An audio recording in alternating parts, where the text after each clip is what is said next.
Dears, so എല്ലാവരും CUT exam ഒക്കെ എഴുതിയിട്ട് അടിപൊളി സ്കോർ വാങ്ങിയിരിക്കുകയായിരിക്കും അല്ലേ.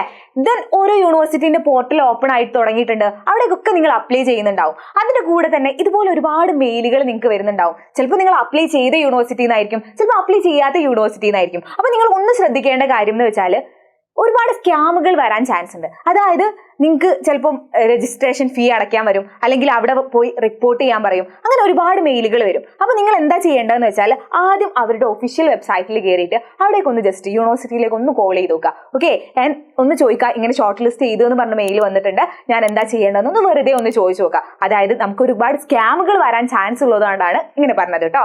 ആൻഡ് നിങ്ങൾക്ക് കറക്റ്റ് ഒഫീഷ്യൽ വെബ്സൈറ്റിൽ കയറി ചോദിച്ചു, അവർ പറഞ്ഞു ശരിയാണ് ഞങ്ങൾ അയച്ചിട്ടുണ്ടെന്ന് പറഞ്ഞു. നിങ്ങൾക്ക് എന്താണ് ആ യൂണിവേഴ്സിറ്റിയിൽ നിന്ന് ഏതാണ് തിരഞ്ഞെടുക്കേണ്ടതെന്ന് ഒരു കൺഫ്യൂഷൻ ഉണ്ടാവും. നിങ്ങൾക്ക് ഇഷ്ടപ്പെട്ട ഒരുപാട് യൂണിവേഴ്സിറ്റിയിൽ നിന്ന് വന്നിട്ടുണ്ട്. ഏത് യൂണിവേഴ്സിറ്റിയാണ് ഞാൻ ഇതിൽ തിരഞ്ഞെടുക്കാന്ന് ആ ഒരു കൺഫ്യൂഷൻ നിങ്ങളുടെ മൈൻഡിൽ ഉണ്ടാവും അല്ലേ. അപ്പോൾ നിങ്ങൾ അഡ്മിഷൻ എടുക്കുന്നതിന് മുന്നേ, നിങ്ങൾ ഒരു യൂണിവേഴ്സിറ്റിയിൽ അഡ്മിഷൻ എടുക്കുന്നതിന് മുന്നേ ശ്രദ്ധിക്കേണ്ട ഒരു 10 കാര്യങ്ങളാണ് ഞാൻ പറയാൻ പോകുന്നത്. അതായത് first thing is search for universities based on programs you want to apply for. അതായത് നിങ്ങൾക്ക് കറക്റ്റ് ആയിട്ട്, നിങ്ങളിപ്പോൾ BBA എടുക്കാനാണ് നിങ്ങൾക്ക് താല്പര്യമെങ്കിൽ BBAയിൽ ഒരുപാട് സ്ട്രീമുകൾ ഉണ്ടാവും അല്ലേ. അപ്പൊ എന്ത് ചെയ്യുക, കറക്റ്റ് ആയിട്ടുള്ള സ്ട്രീം ആണോ അത്, നിങ്ങൾ വിചാരിച്ച പേപ്പേഴ്സ് ഒക്കെ പഠിപ്പിക്കുന്നുണ്ടോ, ആ കാര്യങ്ങളൊക്കെ ഒന്ന് ചെക്ക് ചെയ്യുക. Before applying to any university, truly research about that university and all the programs offered by it. Look into the faculty, course structure, campus facilities and extracurricular opportunities provided by that university. Do a comparison test of that university with other universities. By doing this, you will get a better vision and knowledge about the contemporary trends in the universities. അതായത് നിങ്ങൾ വിചാരിച്ച course തന്നെ 2 university provide ചെയ്യുന്നുണ്ടെങ്കിൽ അതിനെ വെച്ച് ഒന്ന് compare ചെയ്ത് നോക്കുക. എന്താണ് ഇവിടെ കൂടുതൽ, വേറെ എന്തെങ്കിലും എക്സ്ട്രാ കിട്ടുന്നുണ്ടോ, എക്സ്ട്രാ പേപ്പേഴ്സ് പഠിപ്പിക്കുന്നുണ്ടോ, അങ്ങനെ കറക്റ്റ് ഒന്ന് കമ്പയർ ചെയ്തിട്ട് മാത്രം എന്ത് ചെയ്യുക, അഡ്മിഷൻ എടുക്കുക കേട്ടോ. ദെൻ സെക്കൻഡ് പറയുന്നത് എന്താണെന്ന് വെച്ചാൽ അണ്ടർസ്റ്റാൻഡ് ദ അഡ്മിഷൻ ക്രൈറ്റീരിയ. അതായത് കോഴ്സിന് നിങ്ങൾ അപ്ലൈ ചെയ്യുമ്പോൾ തന്നെ നിങ്ങൾ കണ്ടിട്ടുണ്ടാവും അവിടെ കുറെ എലിജിബിലിറ്റി ക്രൈറ്റീരിയ ഉണ്ടാവും. അതായത് നിങ്ങൾക്കിപ്പോൾ BBA തന്നെ ആവട്ടെ, BBAക്ക് ജോയിൻ ചെയ്യണം എന്നുണ്ടെങ്കിൽ നിങ്ങളോട് പറഞ്ഞിട്ടുണ്ടാവും നിങ്ങൾക്ക് +2 50% മുകളിൽ മാർക്ക് വേണം, ഇതിൽ ഇത്ര % മുകളിൽ മാർക്ക് വേണം. അതിന് നിങ്ങൾ എലിജിബിൾ ആണോ എന്ന് അതൊന്ന് നോക്കുക. ആൻഡ് ഓൾസോ എന്താണ്, നിങ്ങൾക്ക് ഇനിയിപ്പം അതിനൊക്കെ എലിജിബിൾ ആണ്. ആൻഡ് അത് കഴിഞ്ഞതിന് ശേഷം അഡ്മിഷൻ നിങ്ങൾക്ക് കിട്ടി, ഷോർട്ട് ലിസ്റ്റ് ചെയ്താൽ അവർക്ക് ഓരോ യൂണിവേഴ്സിറ്റിന്റെ അഡ്മിഷൻ ക്രൈറ്റീരിയയും അഡ്മിഷൻ പ്രൊസീജിയറും ഡിഫറെന്റ് ആണ്.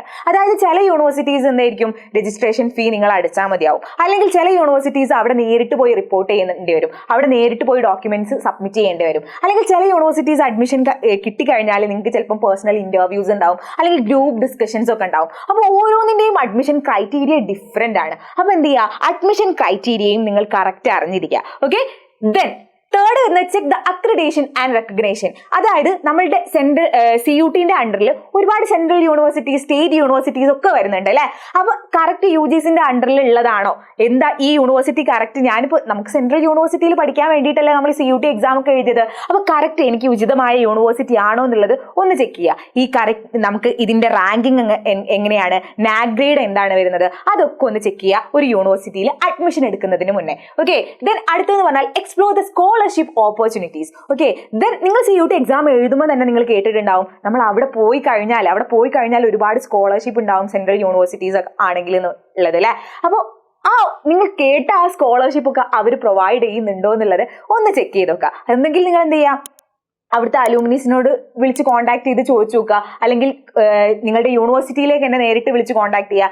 എന്തൊക്കെ സ്കോളർഷിപ്പാണ് അവർ പ്രൊവൈഡ് ചെയ്യുന്നത്, എന്തൊക്കെയാണ് പ്രൊവൈഡ് ചെയ്യാത്തത്, ആ കാര്യങ്ങൾ കറക്റ്റ് അറിഞ്ഞിരിക്കുക കേട്ടോ.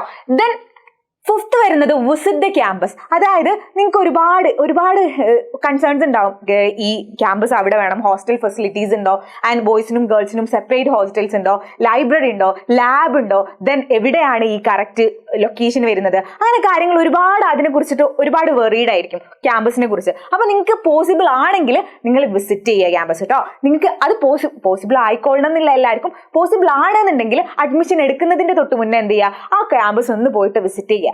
ഓക്കെ ആണെങ്കിൽ മാത്രം അഡ്മിഷൻ എടുക്കുക. ഓക്കെ, ദെൻ സിക്സ്ത് വരുന്ന റിവ്യൂ ദ കരിക്കുലം. അതായത് understanding the curriculum and how it is align with your career goals is essential. അതായത് അവരിവിടെ ഇന്റേൺഷിപ്പ് പ്രൊവൈഡ് ചെയ്യുന്നുണ്ടോ, ആൻഡ് പ്രാക്ടിക്കൽ സ്കിൽസ് ഒക്കെ വേണം അല്ലേ നമുക്ക്. അപ്പോൾ ഇന്റേൺഷിപ്പ് പ്രൊവൈഡ് ചെയ്യുന്നുണ്ടോ, അങ്ങനെയുള്ള നമുക്ക് കറക്റ്റ് ആയിട്ടുള്ള കരിക്കുലം കിട്ടുന്നുണ്ടോ എന്നുള്ളത് ഒന്ന് ചെക്ക് ചെയ്യുക. നമുക്ക് വേണ്ട പേപ്പേഴ്സ് ഒക്കെ അവിടെ പഠിപ്പിക്കുന്നുണ്ടോ, അല്ലെങ്കിൽ നമുക്കിപ്പോൾ കറക്റ്റ് BBA ആണെങ്കിൽ ഒരുപാട് സ്ട്രീമുകൾ ഉണ്ടെന്ന് പറഞ്ഞു, അങ്ങനെ ഏത് സ്ട്രീമാണ് നല്ലത്, ആ കാര്യങ്ങളൊക്കെ ഒന്ന് കരിക്കുലം ഒന്ന് ചെക്ക് ചെയ്യുക. Okay, then evaluate the placement records. നമ്മൾ എന്തായാലും നമ്മൾ CUT എക്സാം എഴുതിയിട്ട് സെൻട്രൽ യൂണിവേഴ്സിറ്റിയിൽ തന്നെ പഠിക്കണം എന്ന് വാശി പിടിക്കുന്നത് എന്താണ്, നല്ലൊരു പ്ലേസ്മെന്റ്, നല്ലൊരു ജോബ് കിട്ടാൻ വേണ്ടിയിട്ടല്ലേ. അപ്പോൾ മക്കൾ എന്ത് ചെയ്യുക, ജസ്റ്റ് ഒന്ന് എന്ത് ചെയ്യുക, അവിടെ പ്ലേസ്മെന്റ്സ് ഒക്കെ കൊടുക്കുന്നുണ്ടോ, ആൻഡ് ഏതൊക്കെ കമ്പനീസ് ആണ്, എങ്ങനെയാണ് അവിടുത്തെ പാക്കേജസ് ഒക്കെ വന്നിട്ടുണ്ടായിരുന്നത്, ആ കാര്യങ്ങളൊക്കെ ഒന്ന് ചെക്ക് ചെയ്ത് നോക്കണം. പ്ലേസ്മെന്റ് മുന്നേ നമ്മൾ സീനിയേഴ്സിനൊക്കെ പ്ലേസ്മെന്റ് കിട്ടിയിട്ടുണ്ടോ എന്നുള്ളത് ഒന്ന് ചെക്ക് ചെയ്തിട്ട് മാത്രം എന്ത് ചെയ്യുക, അവിടെ പോയിട്ട് അഡ്മിഷൻ എടുക്കുക കേട്ടോ. പ്ലേസ്മെന്റ്സ് ഒന്നും കൊടുക്കാത്ത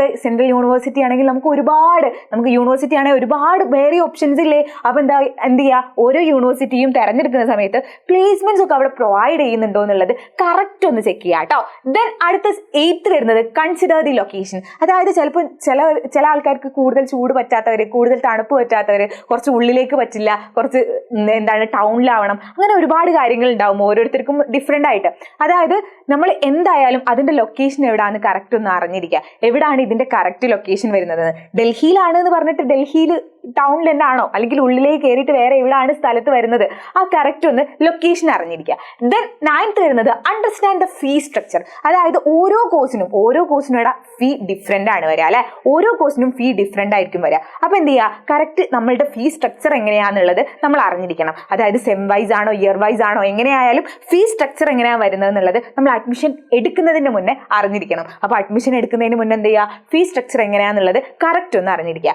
then last one is seek guidance. അതായത് അവിടെ പഠിച്ച അലൂമിനീസ് ഉണ്ടാവും, നമ്മളുടെ സീനിയേഴ്സ് ഉണ്ടാവും, അവിടുത്തെ ഫാക്കൽറ്റീസ് ഉണ്ടാവും, അവരോടൊക്കെ ജസ്റ്റ് ഒന്ന് ഗൈഡൻസ് ചോദിക്കുക. അതായത് അവരോടൊന്ന് ജസ്റ്റ് ചോദിക്കുക, ഇവിടെ പഠിച്ചിട്ട് ഇറങ്ങിയിട്ട് കാര്യമുണ്ടോ, നിങ്ങൾ ഇവിടെ പഠിച്ചിറങ്ങിയിട്ട് എന്തൊക്കെ കിട്ടി, ഇവിടുത്തെ എങ്ങനെയാണ്, ഇവിടുത്തെ കോഴ്സസ് എടുത്തിട്ട് കാര്യമുണ്ടോ, ആ കാര്യങ്ങളൊക്കെ ഒന്ന് ചോദിച്ചറിയാം. ഇനിയിപ്പോൾ കോഴ്സിനെ കുറിച്ചിട്ടാണെങ്കിൽ നിങ്ങൾക്ക് 2 കോഴ്സ്, ഏത് കോഴ്സ് എടുക്കണം എന്നാണ് നിങ്ങൾക്ക് ഏത് കോഴ്സ് എടുക്കണം എന്നാണ് നിങ്ങൾക്ക് കൺഫ്യൂഷൻ എങ്കിൽ എന്ത് ചെയ്യുക, ആ കോഴ്സ് പഠിച്ചിറങ്ങിയവരോട് ചോദിക്കുക, നിങ്ങൾ ഈ കോഴ്സ് ചെയ്തിട്ട് നിങ്ങൾക്ക് എന്താണ് കാര്യം ഉണ്ടായത്, വേറെ കോഴ്സ് പഠിച്ചിറങ്ങിയിട്ട് എന്താ കാര്യം ഉണ്ടായത്, ആ കാര്യങ്ങളൊക്കെ ഒന്ന് അറിഞ്ഞിരിക്കുക നമ്മൾ എന്ത് ചെയ്യുമ്പോൾ അഡ്മിഷൻ എടുക്കുന്നതിന് മുന്നേ. ഓക്കെ, ദെൻ ഇത്രയും ഈ 10 കാര്യങ്ങളാണ് മക്കൾ അഡ്മിഷൻ എടുക്കുന്നതിന് മുന്നേ എന്തായാലും അറിഞ്ഞിരിക്കേണ്ടത്. ഓക്കെ, അപ്പോൾ ഈ 10 കാര്യങ്ങൾ ചെക്ക് ചെയ്തിട്ട് മാത്രം ഒരു യൂണിവേഴ്സിറ്റിയിൽ അഡ്മിഷൻ ഉറപ്പിക്കുക.